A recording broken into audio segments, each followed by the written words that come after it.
All right, can we see it? Can we see the What first does it slide? say? Are you buying their spill control policy? What? Excuse me. I got to go back. So my first question I'm going to lead off with here is, are you buying spill control products from IRP? Simply, everybody, I'm sure everybody on this call, but almost every business in some way, shape, or form has spill control issues that they need to control. Not only does it help the environment, but it helps reduce your risk to your employee as well. IRP is our master distributor for Trinidad and Tobago, and they have been with our company through a couple name changes, but they have been with us for quite some time. We support them. We have 4 production facilities in the U.S. currently. We support them with our plant mainly in Port Arthur, Texas, and shipping over to Miami to consolidate. So when we talk about spill containment and control, we talk about reducing risk. Billions of dollars are spent annually on worker safety and compensation for lost time. One of the biggest areas that works in is the OSHA field, where what we call slips, trips, and falls. Mainly work areas that are subject to leaks and drips and weather can be made operationally safe by the use of spill containment as well as by the use of absorbents. Why are these important to do? And if you notice here, the first item, the leading cause of workplace injuries are what they call slip, trip, and fall. You see there's a photo of a worker with their boot on some oil and some cuttings laying on the ground. That's a typical application that we see in plant maintenance, workplace operations on a daily cycle. These numbers that I'm going to share with you have been fairly steady for the last 10 years at least. So when oftentimes we think of absorbents, we think of for a big major oil spill, but where they really shine and where the best use for these are is in your day-to-day work. If you notice, Sarah, the average cost of a slip, trip, and fall incident is $40,000. Now that includes the worker compensation as well as the insurance issue that will come as a result of that. That $40,000 is typically the same here in the US as it would cost if I spilled, pardon me, if I spilled a 55-gallon drum of oil on my property and somebody had to come clean it up. It would probably be identical. It would be another $40,000 for all the same reasons. It's not the cost of the oil, it's the cleanup and the associated penalties and insurance increases that would come with that.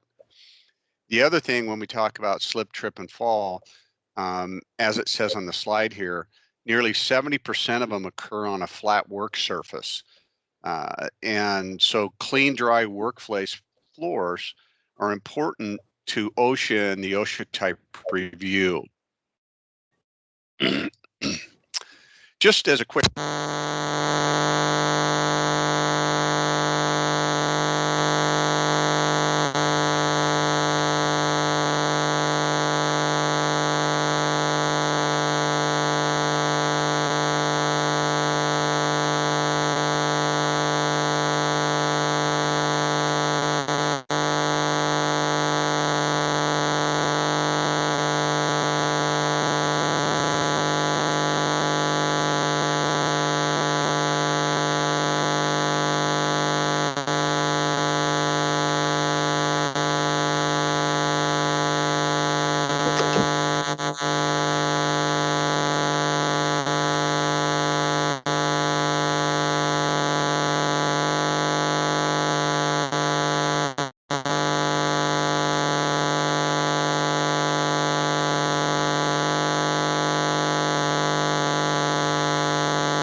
Yeah, Patrick. Hello?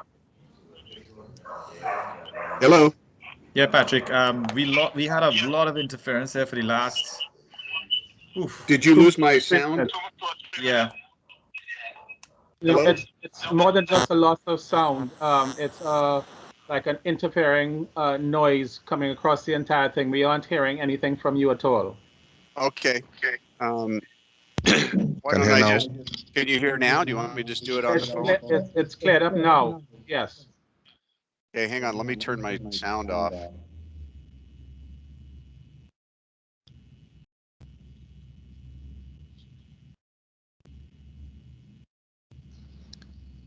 You're not coming through.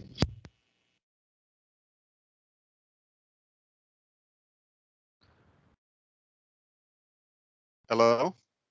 Still hearing you. Okay. Okay now. Okay now. All right. I So guess go I'm gonna, back a slide or just a couple minutes from where you left off. yes, I want to know what slide I was on. Maybe the one before this. Okay, so not, am I on Oh, yeah. SPCC? Yeah, all you had talked about was what kind of cost could that a spill can cause customers, so that where the importance of There you utilizing go. absorbance There, coming. Yeah. that's it there. That's the Right. slide. that it Okay.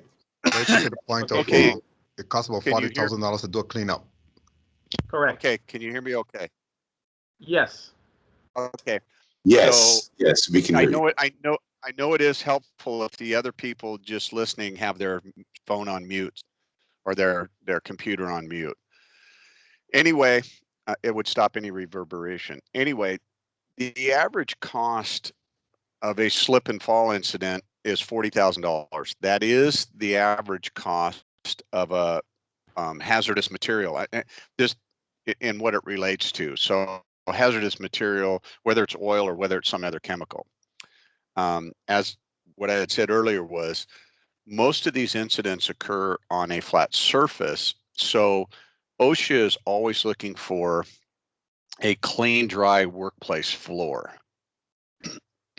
Now, these are a list of some regulations, not in any particular order. They are just a reference, but they are what all the laws regarding EPA, OSHA are in the United States. They were all developed for this from this one, the second one up here, which says the sorbent material is a key option in preventing oil spills from reaching the waterways. That particular law drives all these other ones. And in simple terms, what I had said earlier was, it is easier to keep water clean than to clean it. And this relates to the fact that in many, many countries, the drinking water starts out as unclean, and water has been used as a solvent, if you will, for centuries. If we take this step to not let the water get contaminated, we're better off than trying to take contaminated water and clean it.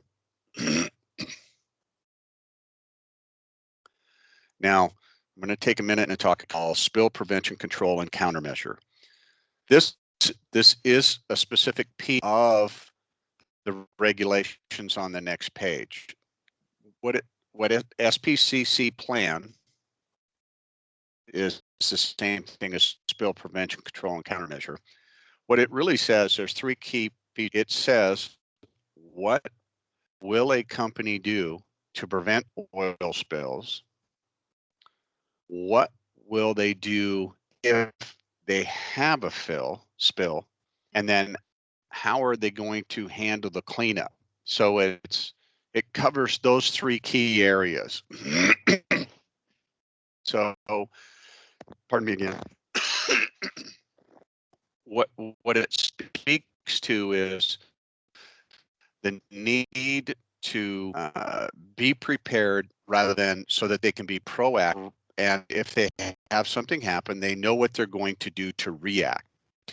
rather than finding out on the fly. Now, in the US, who needs this plan? Who needs to use it? So facilities that store oil or hazardous waste on site that have more than 1,320 gallons. So any facility that handles all that mixed bag, so it could be a combination of oil, it could be oil, antifreeze, paint, cleaning materials, any of those things. Once they get above that 1,320, they have to have that plan. If they have big above ground fuel storage tanks, they're under a different regulation, but it's very similar. 55-gallon drums need to be stored based on the total capacity. And if they have buried storage, they have to. And oil, as we list here by the EPA, is defined as petroleum, petroleum products, fuel oil, sludge, vegetable and animal oils. So all it is how are we going to, do we have the product here if we have an incident, and then how are we going to clean it up? And everybody should have to have some version of that. If you're dealing with a multinational company, they have to have this. Now, briefly, I want to touch on what we've gone through in the past year, cleaning and disinfecting with relation to COVID or COVID-19. That's become the daily part of everybody's lives. I'm sure everybody is way more aware of what they do, and you have to be prepared in facilities, especially. We have 4 factories in the U.S. that we run, and they follow these processes. They have hotspots or high touch areas. They have shared workspaces, and break rooms, meeting rooms, restrooms, public areas that require special cleaning and attention. We do offer products for that use. So they're available. I just wanted to touch on that. We've been making products since March of last year. Now, how do we help you determine areas that may be at risk for compliance or safety? And we offer through IRP a site survey. And it's an assessment that's typically done on your site. That's where it's best happened at to provide a custom solution designed for your facility or facilities in areas that could become problematic. So maybe there is no SPCC requirement because of the 1,320 gallons, but you do want to be safe, protect your employees, protect the property, protect the environment. So this would help you do that. And it goes into all areas of plant production, business that we need to look at. They would be production, the maintenance or tool crib area, any machinery, shipping and receiving, and liquid storage, both inside and outside, are all areas that need to be reviewed. From a closer look, when you look, here's production, assembly, maintenance, tool crib, walkways. That's pretty easy. Shipping and receiving, you see there's a picture of a forklift here. Typically, if you have a leak with a forklift, it happens, you don't notice it until you pull away. Machinery and equipment can always leak. And then the storage of bulk fluids and liquids, whether they're inside or outside, are always areas that have to be looked at. We cover all those in this site survey, and it can be a quick look back that you have. It's available in a PDF format as well as a written format. We also try and remind everybody when you're looking at your facility or when someone's walking through the facility is be sure and look down and around. These are common things that we have seen over the years. You can see here where someone's got in the center photo where someone's got a mat stuck down on the floor and the mat absorbs the oil, but and see how clean it is under. They've got this other area outside that they aren't even addressing. Things like that can happen. So someone could walk on this mat, walk off the end of the mat, have a slip and fall issue. Through FighterTech Liquid Safety Solutions, IRP can offer one-stop shopping for all your solution needs. We manufacture absorbent pads and rolls, absorbent socks, pillows, drum top covers, high visibility sorbents, specialized marine absorbents, industrial rugs and mats. We have a full line of lab and clean room absorbents. We offer slip and fall solutions. We do spill kits. We have neutralizers and classifiers for heavy chemicals. We manufacture wipers and rags. We do offer secondary spill containment and stormwater compliance, and we have granular absorbents. All facets of the industry. Here's a couple examples. These are our high-vis pads. These pads are marked in 3 languages. They are a caution pad, if you will, but they do have absorbent capabilities so that if you put them down on the floor, we have people that use them a lot in the supermarket. You know, somebody drops a jar of pickles in the aisle, usually at the head of all the aisles, there'll be a small kit to clean up spills. So they can grab that. It comes in several different formats. There's a triangular dispenser board that goes on the floor that says that. The other thing we offer is what we call a traction mat. You can see here, this is an entrance, looks like to a hotel. Again, we see these used in buildings. This is a 34-inch wide, 100-foot roll that is sticky on one side, so it sticks down on the floor. So when people walk in and track stuff, it will be picked up by that mat. These are easy to replace on a regular basis. They're used in temporary applications. They're a replacement for the people that sell the floor matting at an entrance to a building, much less expense involved. Speak a little bit about our essential line of pads, rolls, socks, and boom. FighterTech was developed from the purchase of three other companies, 1 large company and 2 smaller companies. What we did was we built a new product line out that we introduced about a year ago that took, I think at that time we had about 600 or 800 different SKUs of product and took it down to 85 SKUs or 90, and it covers probably 90% of the whole market range of what's done. But what it does, it is what we call industrial line. We make higher quality product. This is our industrial line that is, we have a good, better, best that we offer. This is our good and our better line. Products fill those needs in there. They're very competitively priced. They are readily available. They're part of the package that we sell. What they did was when the other companies were purchased, they took the best configuration and the best production practice to build this product. So we got rid of all those other SKUs, developed these new ones. This accounts for my current customer base. 95% of the customers I sell to are buying this product in some shape or form. They've moved away from the other products. This works better. It's packaged better. It ships better. It's a much better bundle, if you will. We also, because we build so much stuff, we build a number of what we call wipers.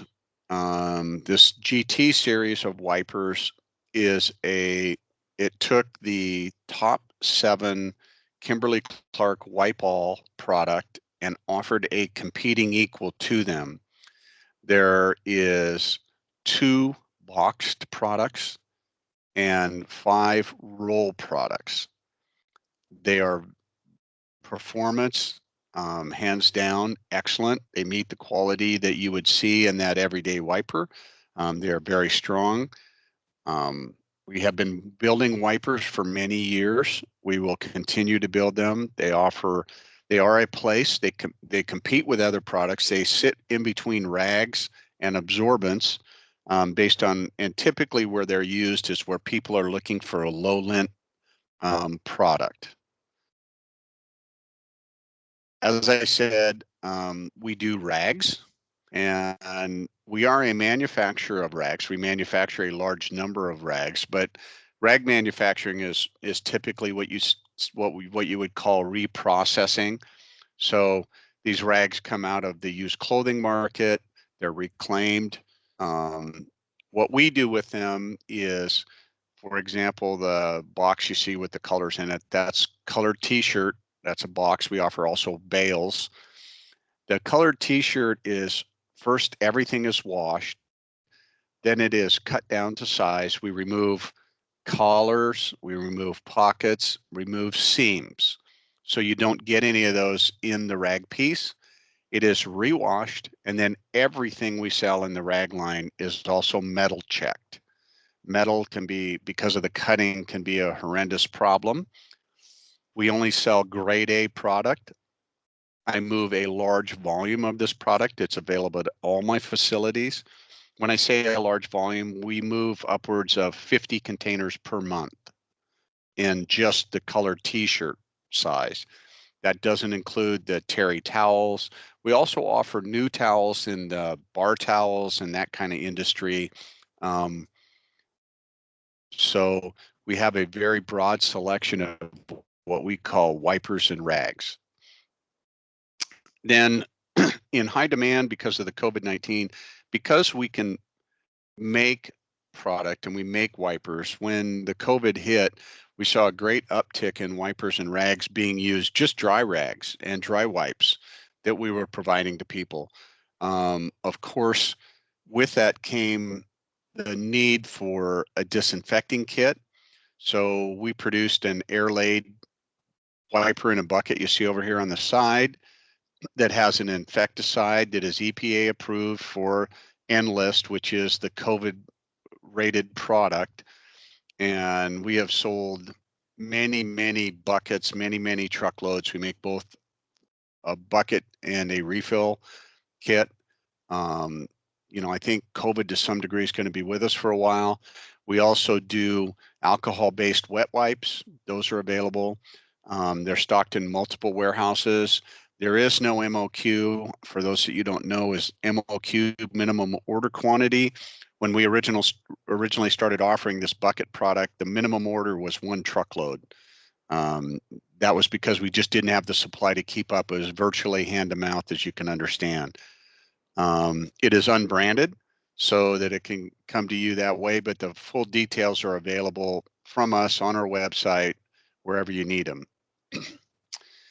We also are a master stocking distributor for secondary containment. We hold all this product in stock at our production facilities so that it can be shipped as part of our bundle.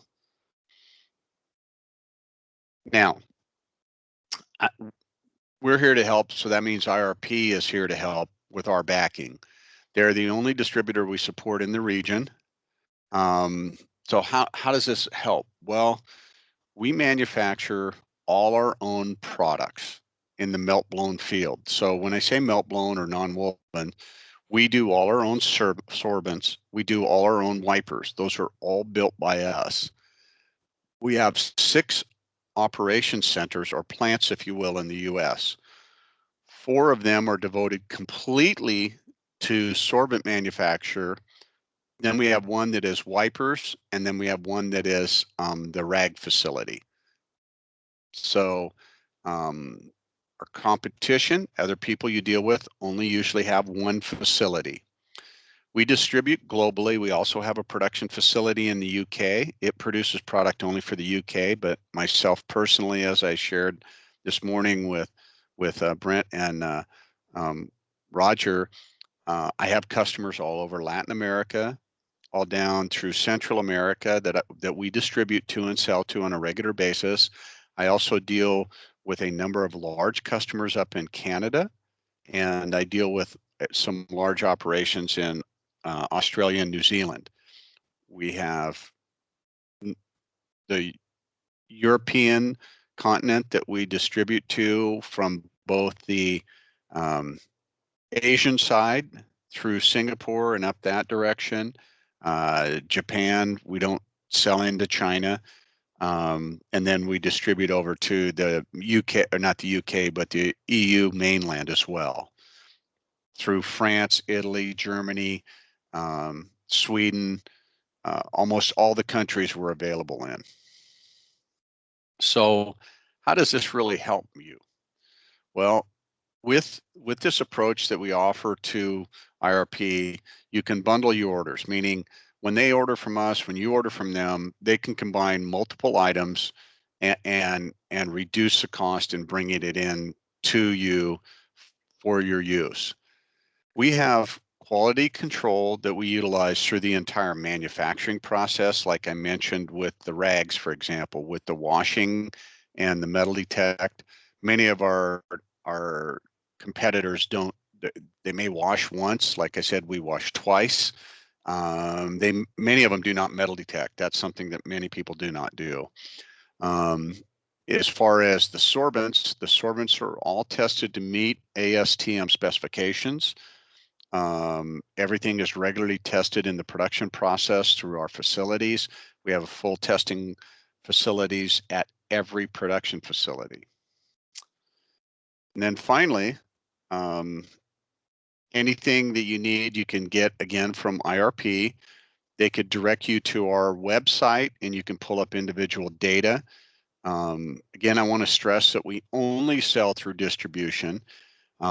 If you go to our website, you can link right to IRP's link, or we'll link you back to them, but you can get all the information you need on any individual product. If you have the spec number, you can look there. If you don't know what the spec is, you can just look up a product by your description or by how it might be used. It's a very proactive site. Questions?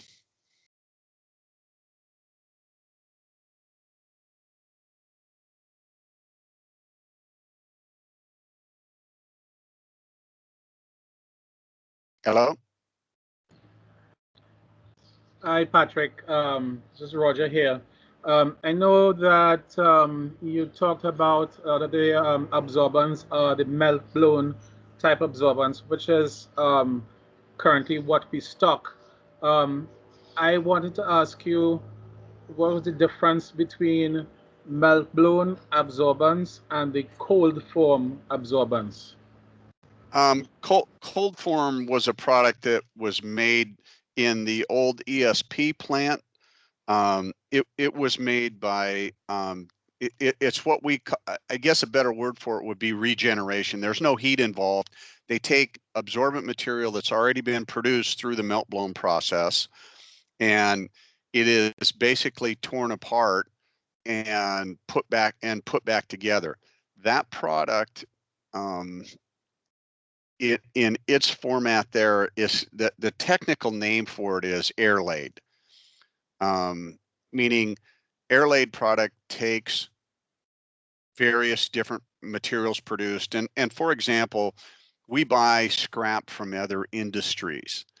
That scrap is utilized two ways. In the air laid process, it is pulled apart and then blown with high pressure blowers back into whatever format we make it in. Typically, that is a pad or a roll. Other uses for the same material is we essentially take that raw material, melt it down, and add it back into the production process just as if it was new. As we were explaining earlier, the cost for raw resin has increased on the spot market in the last 2 months considerably. We have been able to fight that increase somewhat by the fact that we have a large inventory of scrap material that we feed back into the system. But again, the cold form is also technically known as air laid. We don't, that was ESP's name. That line is virtually all but defunct. We expect to offer a new replacement for it in the form of air laid, but I think we're in a machine transition, so it may be a bit. Did that answer your question, Roger? Yes, it does. I wanted to know if you could, as far as you understand it, know the difference between how the quality of your product and how it performs versus others on the market, because a lot of our customers in Trinidad and throughout the Caribbean view absorbance only or mainly as an expense for the company, necessary but an expense nevertheless. They aren't studying, okay, if I am going to be ordering this absorbent, will this one work better for me in the conditions I need to use it versus another brand? And Okay. obviously, there must be a difference between either what materials are used or the process to manufacture it. And I just wondered if you could give some explanation as to, at Well, least as far as you know, the difference between yours and others. okay, everyone, forgive me if I get a little too technical on this, but melt-blown absorbents, or the absorbents that we manufacture, there are two processes to produce those products. We use both of those processes. One of them, the older of the two, is the Exxon method, or it's produced off what's called an accurate machine. And it has one big long nozzle, if you will, that blows straight down onto a roller that is basically like a squirrel cage everyone's seen, but longer. And it melts and blows this polypropylene material out, and it looks like cotton candy. That material then so it comes out fairly wide, fairly thick. And then it goes through a series of heated rollers, and it either has covers or not covers attached to it. That method, when it gets down to it, is very effective. Most all manufacturers manufacture that way. We also have two very large machines that manufacture what is called the biax method. And the biax method produces a similar material in a smaller format. It sits on the horizontal plane, and there are 60 nozzles across the area that it works, and it literally makes layers. Okay, so biax method makes layers, so it can they all make similar product, from a technical aspect. When you talk about absorption capacity, it doesn't make any difference which machine it comes off of. The difference comes when you have what is called holding capacity. And that will always be the difference in what Roger asked about in the quality of a pad or a roll or any absorbent. Holding capacity is the ultimate differentiator. It doesn't, I have to be honest with you here, it doesn't matter who makes the material, everybody will absorb the same amount. The difference is when you turn it from a floor and turn it in a vertical plane, lift it up off the floor, how much runs out of each one is dependent upon the quality of the manufacturer. So 1 pound of that's the only thing that you need to focus on, what affects it. It's not the price per unit, it's how much does the main unit weigh. When you're buying a bale, are you buying a 8-pound bale, a 6-pound bale, a 4-pound bale, or a 10-pound bale? That's what drives what goes on there. The other configurations that are built into pads have to do with linting or non-linting. Am I cleaning up just a raw oil spill, or do I have to clean automotive parts? Do I require a large holding capacity? Those all get us into other level of pads. And that's where, when we talk about we make a good, better, best, we make product to fit all levels. So it's just wholly dependent upon what you're looking for. Again, the ultimate driver is going to be the actual individual unit weight. And nobody has, I guarantee you that if I give you 1 pound and you go to brand X and buy 1 pound, the capacity that they can do is both the same. Again, the difference would be in how new was my machine, how good was my quality control, what is our standard when I pick that up, how much more goes back on the ground so that I have to put another pad down to pick up the remainder. Okay, that I understand. Also, what is the difference between, because we know that we've seen pads that are bonded in some form, whether it's a point bond or a star bond, and others are not bonded at all. What's the difference between how those tend to function? Well, if you buy a non-bonded pad, and we sell very, very few anymore, Roger, that used to be a big deal, but with the equipment and stuff that we have nowadays, it's not less expensive for us to make an unbonded pad. Years ago it was. Everything we make, you need to ask for a different product if you don't want a bonded product. But what a bonded product does is it keeps it together in rough use. So when you rub it on the ground or move it across a part or a floor or anything, it helps hold the material together. Straight melt blown, you only see get used. We only make it as a standard product in the oil pads. It's only used for a major oil spill.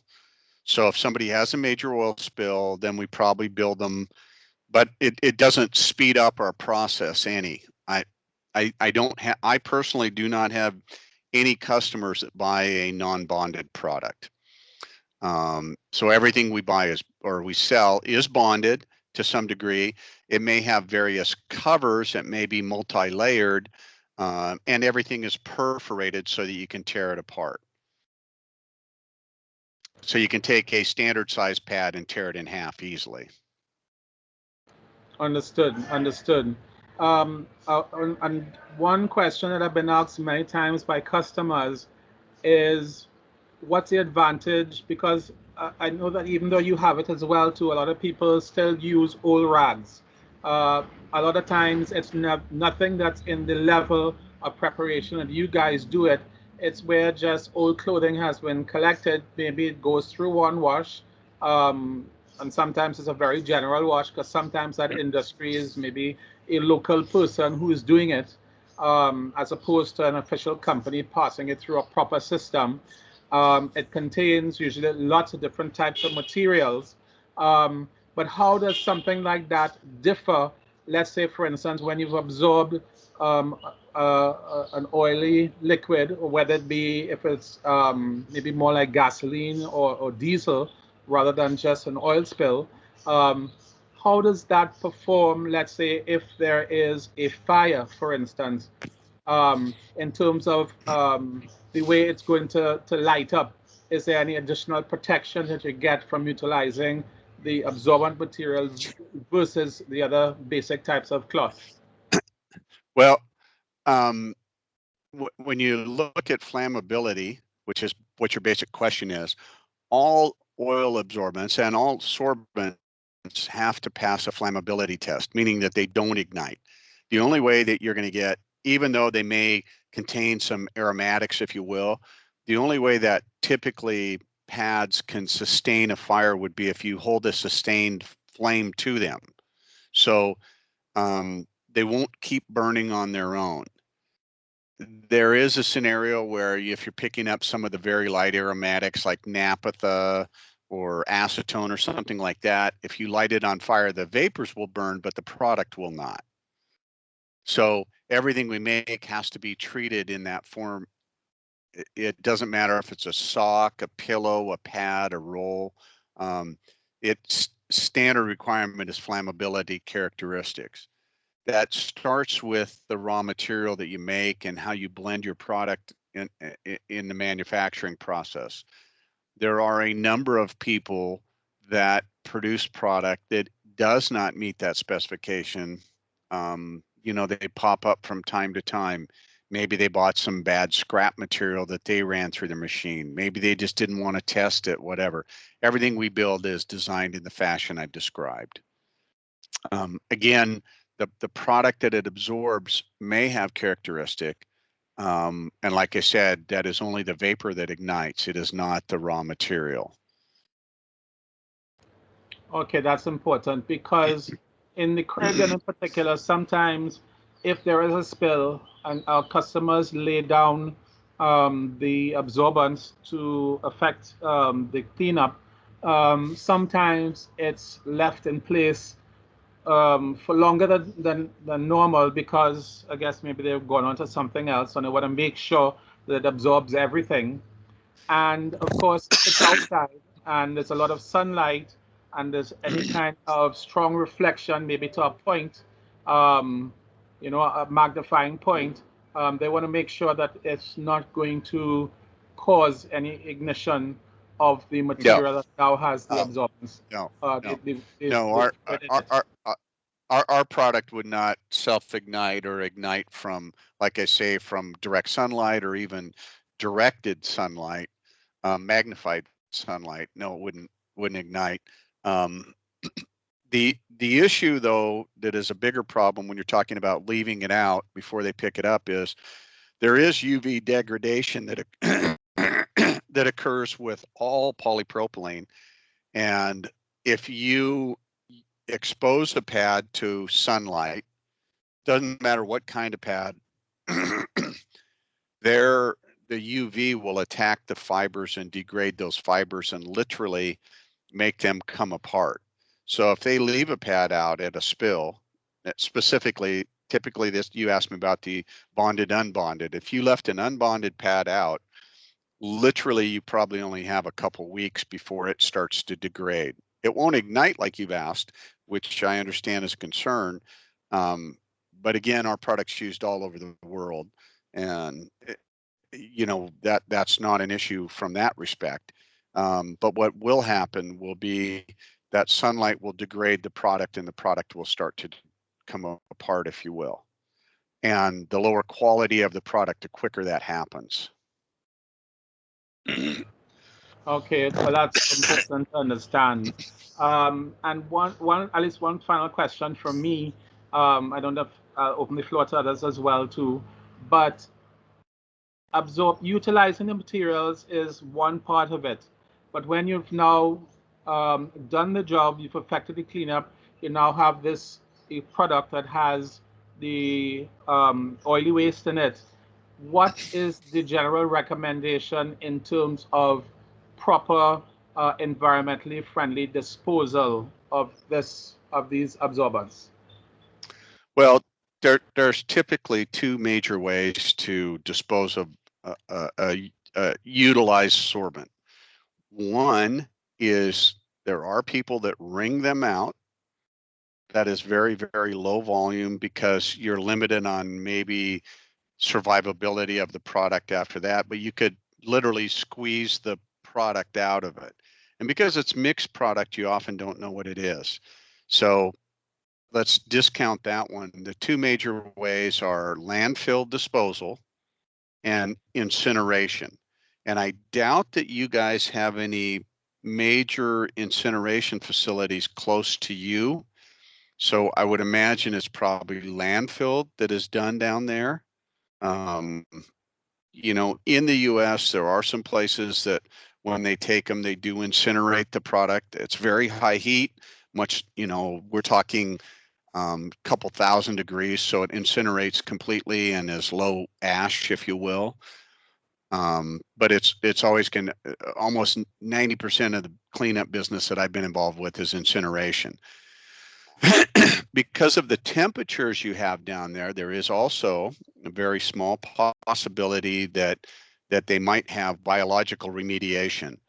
There are naturally occurring microbes everywhere in the world, and those microbes are active as long as the temperature stays above 70 degrees. You could go out in your backyard and you have these microbes. So the microbes will literally eat the oil, if you will. So there is some of that. I know in the US, there are a number of facilities in New Mexico, Texas, Arizona,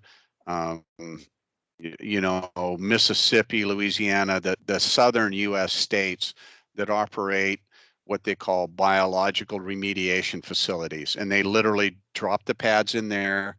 They eat the oil off the pads. The other product evaporates or because it's water, and that's how the product is destroyed. The rest of the US, Canada, it's all buried material for the most part. All right. Incineration is something that we know about here. Actually, there's another organization that we represent that manufactures a type of cyclonic barrel incinerator, but it's designed, of course, for small quantities. If, of course, you have a much larger spill, it's a different way that you would handle the incineration at that level. And I know that that may be a more difficult um, service to access for most customers. So, but at the same time, it's still useful for them to know that once they've used it, um, for instance, we always ask them to keep it separate from any of their other general waste, um, and make sure that whoever is going to be, if they are not dealing with it themselves, that they make sure whatever company is providing that service um, has, and they've confirmed with them that they're going to dispose of it or incinerate it in a proper manner. So I know that's also an important question that we've been asked many, many times. Well, Um, I'm very familiar with the cyclonic drum type incinerators. The problem you run into there is that they are very effective for for small operations that don't produce a lot of waste. But when you get larger volumes, then excuse me, when you get larger volumes, you need a larger incinerator. So the smaller cyclonic ones are fine at a small shop, automotive facility, maybe a small plant. I would tell you if somebody's buying, you know, I have distributors that have many plant facilities that go through a couple pallets a month. You couldn't keep up with a cyclonic drum-based incinerator with those. The most of them that we have and we sell are used up in Alaska where it's remote, like you guys are, and the people aren't producing a large volume. So I would caution you with that, or your customer as well. That isn't very efficient, effective means. So. Yeah, it's recommended for those smaller quantities where it's a Yes. small company where you have a small spill, you know, because it uses a 55-gallon drum. So generally, right there, you know what the limit more or less is in terms of how much you can burn at any one time. How fast it burns depends on the BTU value of the product itself, so that will vary. So as long as they are aware of that, they won't expect that, well, they're going to use this if they're a large plant, or the number or the amount of oil that has spilled. Correct. Of a much larger quantity, it won't be able to do the job that way. You know, so we are, and those who have invested in it are quite accustomed to that. I want to open the floor to anybody else who has been listening to the presentation so far, if related to anything you have been concerned about with absorbance for your operations, or things you have situations you've come in contact with where maybe you would like to get some additional information, maybe to instruct people that you know who you have to utilize it, or any of the workers at the company. Do you have any questions you'd like to ask of Patrick?